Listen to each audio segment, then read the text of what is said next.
दोस्तों नमस्कार, स्वागत है आप सभी का यूट्यूब चैनल एक्सपर्ट क्लासेस साधना तैयारी प्लेटफॉर्म में।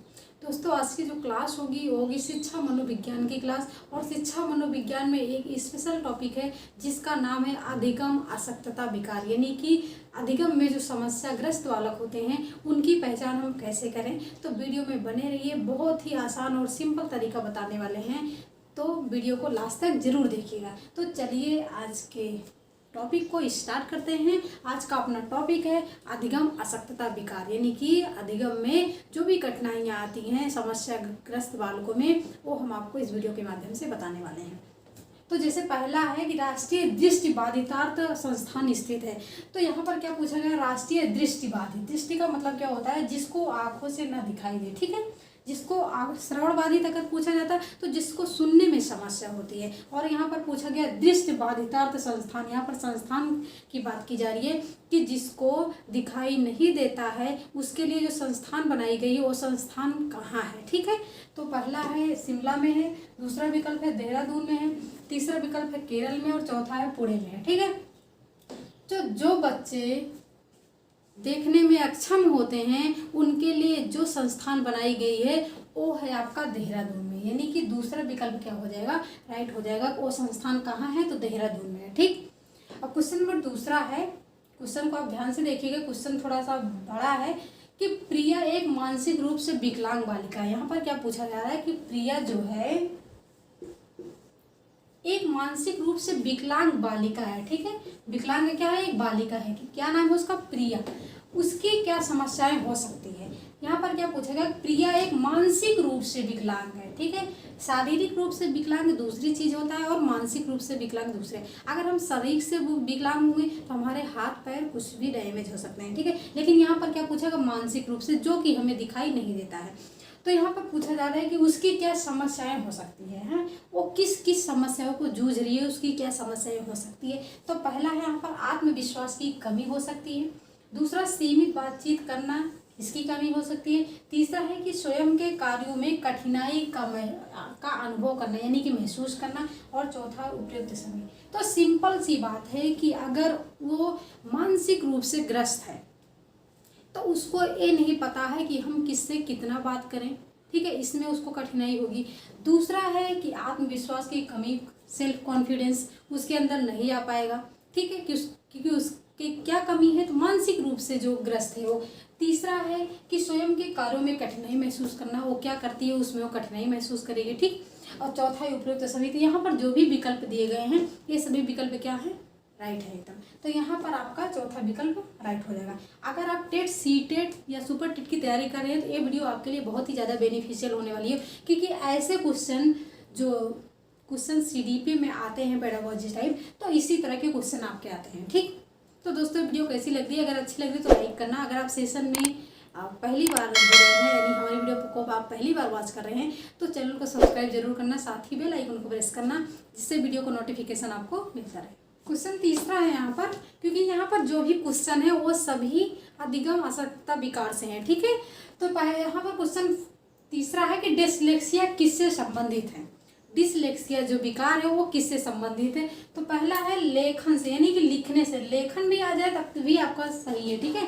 या फिर आप लिखने लिखो या फिर लेखन लिखो, ठीक। दूसरा पढ़ने से, तीसरा गणित से, और चौथा उपयुक्त सभी। तो क्या पूछा गया, डिसलेक्सिया। डिसलेक्सिया होता है जब आपको पढ़ने में समस्या हो रही हो तब आपका डिसलेक्सिया हो जाएगा, यानी कि दूसरा विकल्प आपका सही हो जाएगा। लेकिन यहाँ पर एक कंफ्यूजन और होती है कि यदि कोई बच्चा लिखने में अक्षम है तो वो किस विकार से परेशान है, किस विकार की उसके अंदर समस्या है, तब भी आपका डिसलेक्सिया हो जाएगा। अब बताओ कैसे, क्यों हो जाएगा डिसलेक्सिया, क्योंकि वहाँ पर तो लिखने की बात हो रही है कि लिखने में अक्षम है। लेकिन आप क्वेश्चन को ध्यान से देखिए, क्योंकि वहाँ पर पूछा जा रहा है कि वो लिखने में अक्षम है। लिखने में क्या है, अक्षम है, यानी कि लिख नहीं पा रहा है। लेकिन आप ये भी तो देखो कि क्यों नहीं लिख पा रहा है। हो सकता है कि उसका हाथ क्रैक हो गया हो, ठीक है, या फिर उसके हाथ में चोट लग गई हो, उसकी उंगली कट गई है किसी कारण से, ठीक। तो यहाँ पर अगर लिखने में अक्षम पूछा जाए तब आपका आंसर डिसलेक्सिया हो जाएगा, ठीक है। डिसग्राफिया नहीं मारिएगा।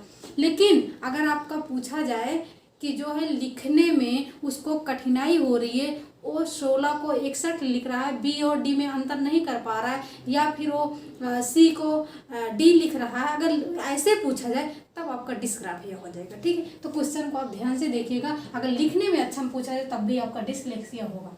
ठीक, और पढ़ने में अच्छा में पूछा है तब भी आपका डिसलेक्सिया होगा। अब क्वेश्चन चौथा है यहाँ पर, डिस्ग्राफिया किससे संबंधित है? पढ़ने से, लिखने से, भ्रम से, या फिर उपयुक्त सभी? तो डिस्ग्राफिया संबंधित है पढ़ने, सॉरी एक मिनट, डिसलेक्सिया संबंधित है पढ़ने से और डिस्ग्राफिया संबंधित है लिखने से। ठीक, तो यहाँ पर लेखन संबंधी अगर विकार आता है तब आपका डिस्ग्राफिया हो जाएगा। ठीक, अभी आपको आगे हम और ज़्यादा आपका कन्फ्यूजन दूर करते हैं। तो क्वेश्चन नंबर 5 है कि यदि एक बच्चा 16 को क्या लिखता है? 61 लिखता है। ठीक, और बी और डी में अंतर नहीं कर पा रहा है, तो किस विकार से समस्या है? ठीक है, उसको किस विकार से वो परेशान है? तो पहला हो जाएगा डिसलेक्सिया, दूसरा डिसग्राफिया, तीसरा डिसकैल्कुलिया और चौथा इनमें से कोई नहीं। तो आप देखिएगा ध्यान से कि 16 को क्या लिख रहा है? 61 लिख रहा है 16 को, यानी कि उसको ये नहीं पता कि 16 है कि 61 है। बहुत ऐसे होता है कि 16 को क्या लिख रहा है, वो 61 लिख रहा है, और बी और डी में उसको अंतर नहीं समझ आ रहा है कि ये बी है या फिर डी है, क्योंकि दोनों सेम ही है, कुछ ही अंतर है। ठीक, तो वो किस विकार से परेशान है? तो यहाँ पर हो जाएगा बट आपका डिसग्राफिया हो जाएगा। ठीक है, क्योंकि यहाँ पर ऐसे दिया गया है। डिसकैल्कुलिया आप नहीं मारिएगा, डिसकैल्कुलिया जो होता है वो गणित संबंधी विकार होता है, लेकिन अगर आपको गणित में कोई समस्या हो रही है तब। यहाँ पर अगर यहाँ पर नंबर दिया है तो ये मत समझिएगा कि इसका डिसकैल्कुलिया हो जाएगा। ठीक, तो यहाँ पर दूसरा विकल्प आपका सही हो जाएगा, डिसग्राफिया हो जाएगा। क्वेश्चन 6 है कि मौखिक रूप से सीखने की आवश्यकता कौन सी है? कि जब मौखिक रूप से, यानी कि कुछ हमें मौखिक रूप से सिखाया जा रहा हो और हम उसमें सीखने में अच्छा हो, यानी कि सीख नहीं पा रहे हो। ठीक है, तो पहला है डिसमोर्फिया, दूसरा अफेजिया, तीसरा डिसलेक्सिया और चौथा डिस्थीमिया। ठीक है, तो यहाँ पर दूसरा विकल्प आपका सही हो जाएगा, अफेजिया हो जाएगा। जब भी अफेजिया की बात की जाए यानी कि मौखिक रूप से सीखने में अच्छा, और जब भी मौखिक रूप से सीखने की बात की जाए आप अफेजिया को टिक कर देना। ठीक है, तो यहाँ पर दूसरा विकल्प आपका सही हो जाएगा। क्वेश्चन नंबर 7 है कि गणित को समझने की आवश्यकता है। जब गणित को हम नहीं समझ पा रहे हो और उसको सीखने में हम अक्षम हो, आवश्यकता हो, कमजोर हो या फिर समस्या हो, तो आपका कौन से विकार से परेशान है? तो डिसकैल्कुलिया को आप टिक कर दीजिए। यानी कि कैलकुलेटर किसमें प्रयोग होता है? गणित में होता है, और गणित को जब हम नहीं समझ पा रहे हैं तो डिसकैल्कुलिया, यहाँ पर इसको कैलकुलिया से आप याद कर सकते हैं। ठीक, क्वेश्चन नंबर 8 है कि निम्न में से किसका संबंध भ्रम से है? भ्रम, डिसमोर्फिया, डिसग्राफिया, डिसलेक्सिया और सभी सही हैं। अगर ज़्यादा सोचोगे तो क्या हो जाएगा? भ्रम हो जाएगा। तो मोर का मतलब क्या होता है? ज़्यादा होता है, और डिसलेक्सिया मतलब कि जब ज़्यादा सोचोगे तो भ्रम हो जाएगा, और भ्रम से संबंधित है आपका डिसमोर्फिया, यानी कि पहला विकल्प क्या हो जाएगा? सही हो जाएगा। जब भी भ्रम की बात की जाए तो डिसमोर्फिया। ठीक, क्वेश्चन नंबर 9 है कि ब्रेल लिपि तकनीक का उपयोग निम्न में से किसके लिए होता है? जो ब्रेल लिपि तकनीकी है इसका उपयोग किसके लिए होता है? ठीक है, बहुत ही ज़्यादा एकदम कह लीजिए कि बहुत ही ज़्यादा अच्छे क्वेश्चन है। पहला है संपूर्ण रूप से अंध बालकों के लिए, दूसरा है अर्ध अंध बालकों के लिए, तीसरा है सामान्य बालकों के लिए, और चौथा इनमें से सभी के लिए। ठीक है, आप एक शब्द में कह सकते हो उपयुक्त सभी के लिए। ठीक, तो क्या पूछा जा रहा है? ब्रेल लिपि तकनीक का उपयोग निम्न में से किसके लिए होता है? ब्रेल लिपि की बात की जाए, ब्रेल लिपि कितने बिंदुओं पर निर्भर होती है? 6 बिंदुओं पर। ब्रेल लिपि में कितने बिंदु होते हैं? तो 6 बिंदु होते हैं। और बिंदु कैसे होते हैं? तो उभरे हुए होते हैं। अगर उभरे हुए इसलिए होते हैं कि उस पर बच्चा अगर टच करता है, यानी कि उसको छूता है, तो उससे पता चलता है कि क्या लिखा है। ठीक है, तो इसलिए ब्रेल लिपि 6 बिंदुओं के होते हैं, और उसमें बिंदु कैसे होते हैं? उभरे हुए होते हैं। तो यहाँ पर पूछा जाएगा कि ब्रेल लिपि तकनीक का उपयोग निम्न से किसके लिए होता है? और ये जो ब्रेल लिपि होती है किसके लिए होती है? तो संपूर्ण रूप से अंधे बालकों के लिए होती है, यानी कि संपूर्ण अंध बालकों के लिए होती है। जो पूरी तरह से अंधे होंगे उन्हीं के लिए तो ब्रेल लिपि बनाई गई है कि जो उभरे हुए बिंदु होंगे उनको छू के समझ सके कि क्या लिखा है। ठीक है, अगर आधे अंधे बालक होंगे, एक आँख से दिखाई देगा, एक आँख से नहीं दिखाई देगा, तो उनको तो दिखाई ही देगा ना कि क्या लिखा है यहाँ पर। तो ये संपूर्ण रूप से जो अंधे बच्चे होते हैं, जिनको बिल्कुल भी नहीं दिखाई दे रहा, उनके लिए है ब्रेल लिपि। तो इसलिए यहाँ पर कौन सा विकल्प सही हो जाएगा?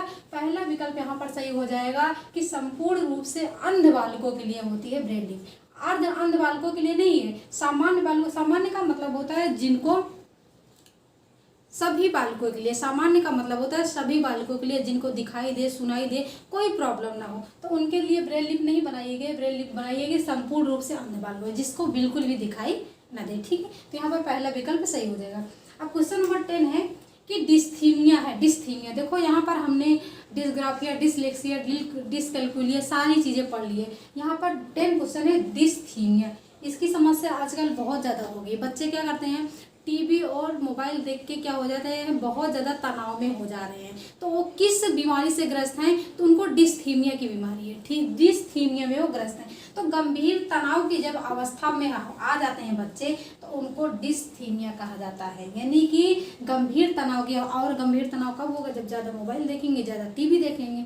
आजकल के बच्चे क्या होते हैं कि वो खेलते नहीं हैं, वो ज़्यादातर क्या चलाते हैं, मोबाइल चलाते हैं और टीवी देखे हैं। और ज़्यादा टीवी मोबाइल देखने से क्या हो जाता है, वो गंभीर रूप से तनाव में हो जाते हैं। 90% बच्चे ऐसे हैं भारत में जो कि तनाव से ग्रस्त हैं। तो यहाँ पर इसका पहला विकल्प सही हो जाएगा कि डिस्थीमिया किससे संबंधित है? गंभीर तनाव की अवस्था से संबंधित। ठीक है, तो यहाँ पर हमने जो भी 10 क्वेश्चन से आपके कराए एग्जाम में, अगर आप टेट में, सुपर टेट में किसी भी तैयारी में बैठते हैं, तो यहाँ पर जो 10 क्वेश्चन कराए गए हैं, यहाँ से कहीं भी आपके कोई क्वेश्चन आते हैं, किसी भी तरीके से आते हैं, तो सारे क्वेश्चन का आंसर यहाँ पर बताया गया है। तो दोस्तों, ये वीडियो आपको कैसी लगी?